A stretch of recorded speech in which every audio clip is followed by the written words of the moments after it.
Hello, and welcome to the newest episode in Dialogue Topics. I'm Taylor Petrie, editor of Dialogue, a Journal of Mormon Thought. This season, we're talking about the history of LDS scholarship on specific themes, exploring a topic in depth to consider how dialogue has been a forum for these important issues since its founding. We'll also bring you up to date on these topics with our more recent issues to discuss some of the current trends. All of our topics pages are curated to bring you comprehensive collections of annotated scholarship and may be found at dialoguejournal.com/topic pages, all one word, or navigate there from our homepage. You'll find amazing resources and research on tons of issues.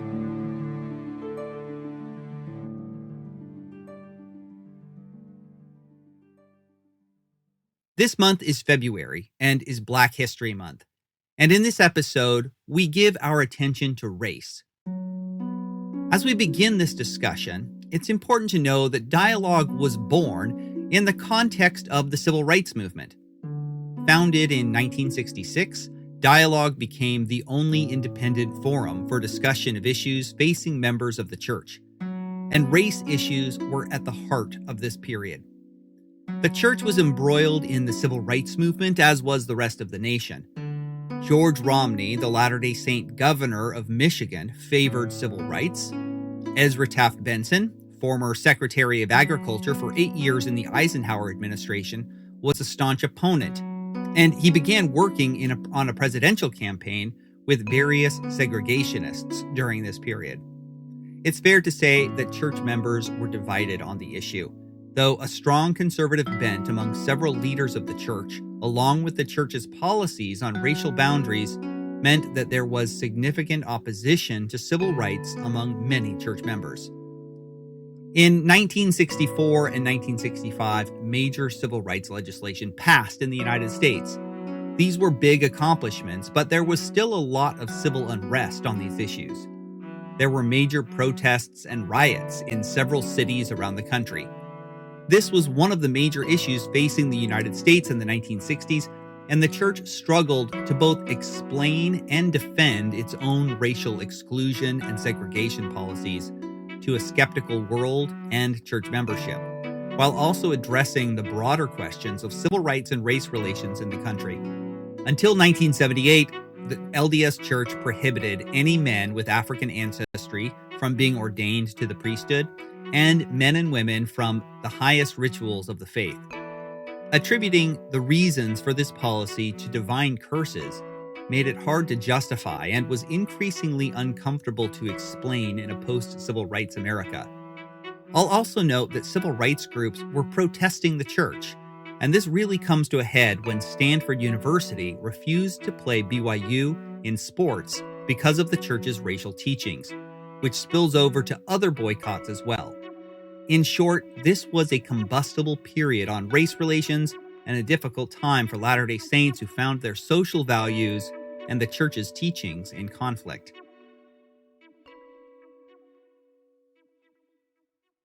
One final note before we dive in. The term Negro was commonly used to describe people of African descent in the 1960s and 1970s, and did not have a derogatory meaning or intention. That changed by the 1980s as the term fell into disfavor. I will only use the term in this episode in quotations, but I wanted to alert listeners that the term will come up. The first phase of scholarship in dialogue is primarily focused on the practice of racial exclusion that prohibited Black members of the church from full fellowship and privileges. There was both a moral and social analysis, as well as a historical one. The first time this was addressed in dialogue was a sensation.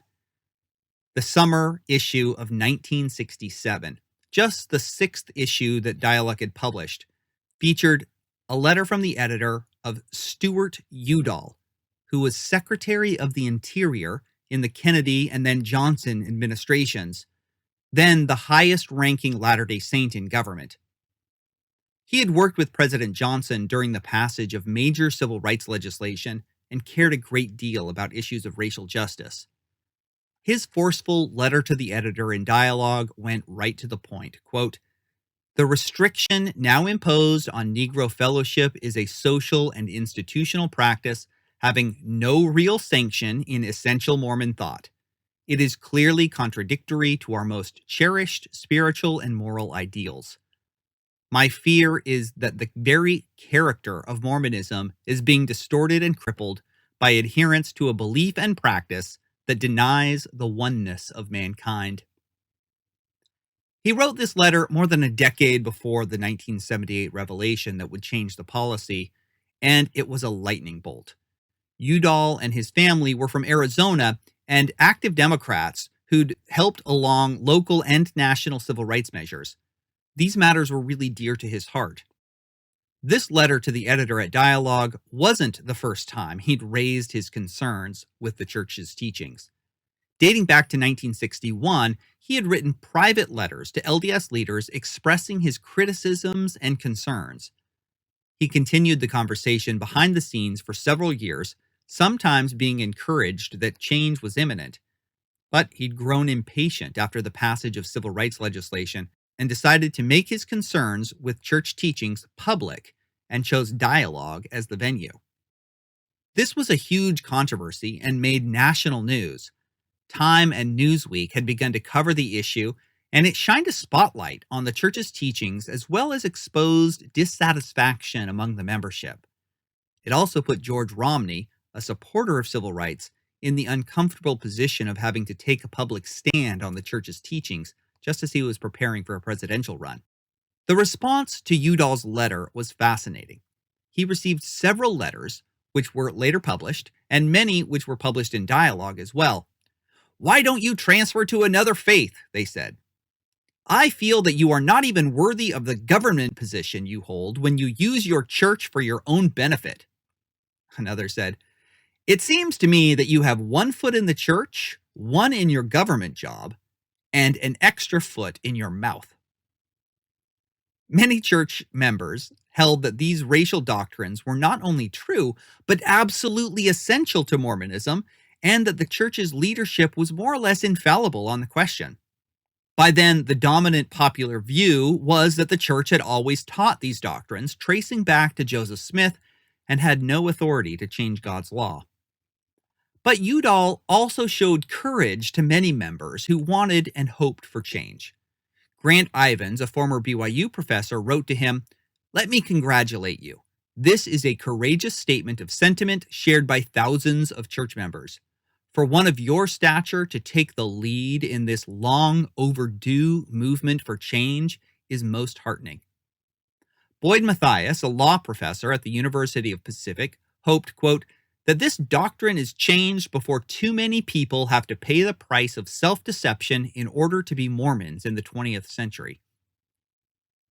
Church leaders did not respond publicly, but sent Udall letters privately chastising him.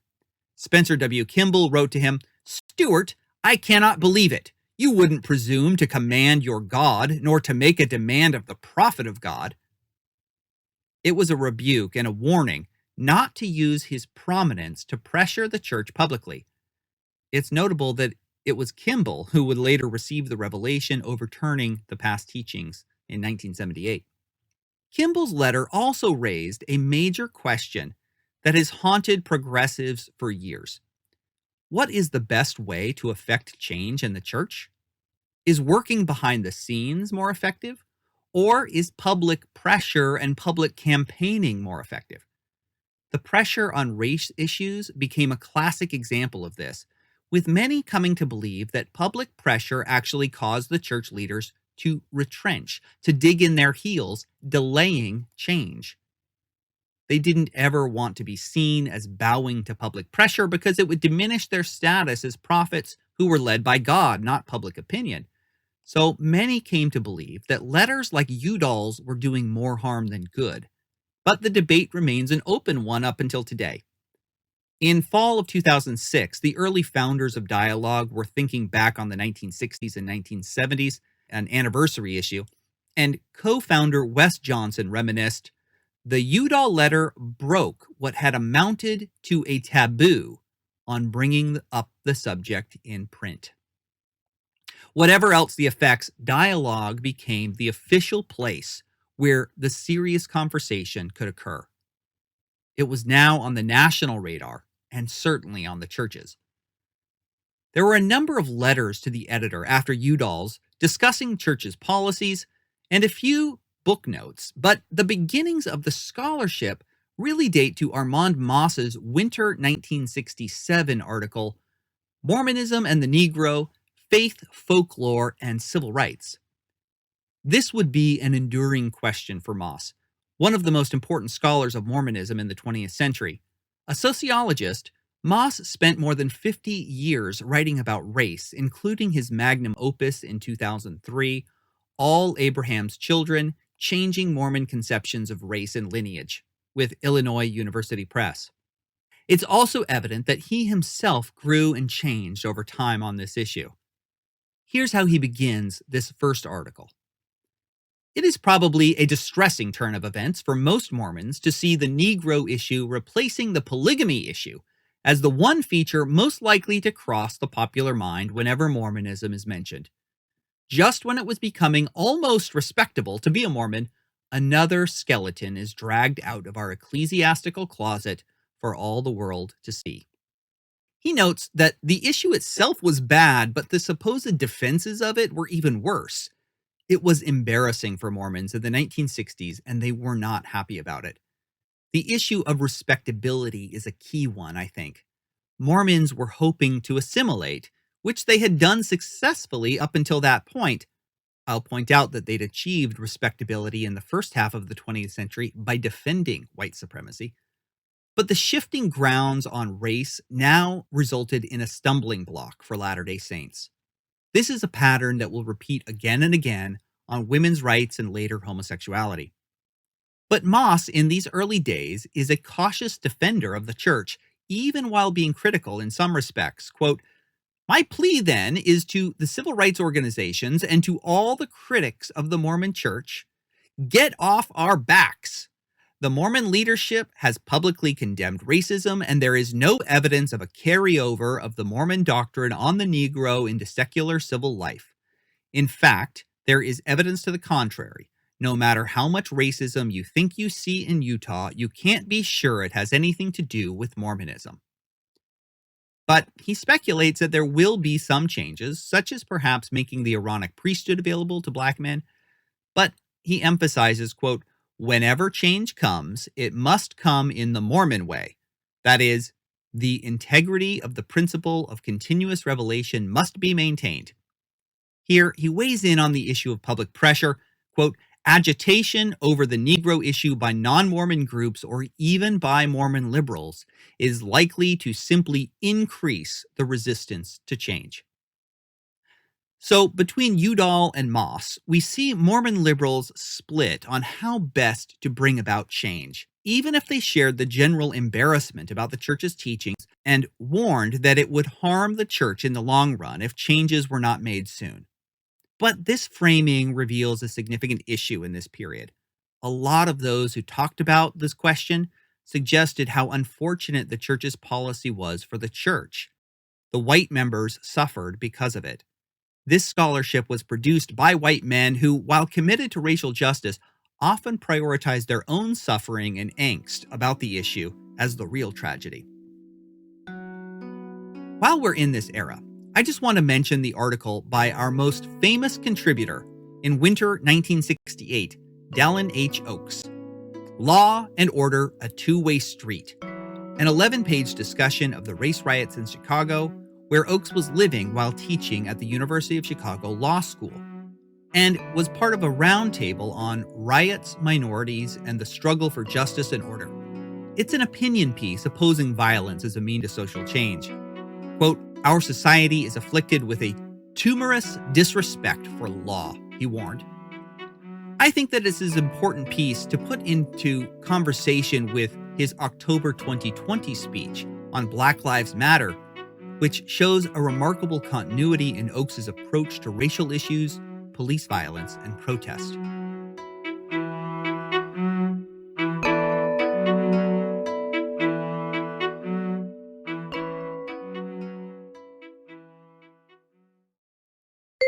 This is Linda Hoffman Kimball of the Dialogue Foundation Board. This is Aaron Brown. I am Chris Kimball. My name is Dalen Amasimaku, board member of the Dialogue Foundation. For nearly 2 centuries, the Mormon tradition has produced a proud corpus of thought and culture. For the last 50 years, Dialogue, a Journal of Mormon Thought, has been the primary repository for the best of that tradition. As individuals have attempted to find new ways to be both Mormon and modern, Dialogue has provided the arena in which these conversations could take place. Dialogue's board of directors has made the decision to make all of the journal's content free the moment it is published. While we are fortunate to be in the position to make this transition, we are asking for your help so we can continue to do so for the next 50 years. Traditional readers can still subscribe to our quarterly print journal, but we also have a new donation model that allows readers to pledge a particular amount per month to support Dialogue's mission. Go to dialoguejournal.com/subscribe to pass along the gift of Dialogue's deep, thoughtful analysis to a new generation of readers. Thank you. Thank you. Thank you. Thank you.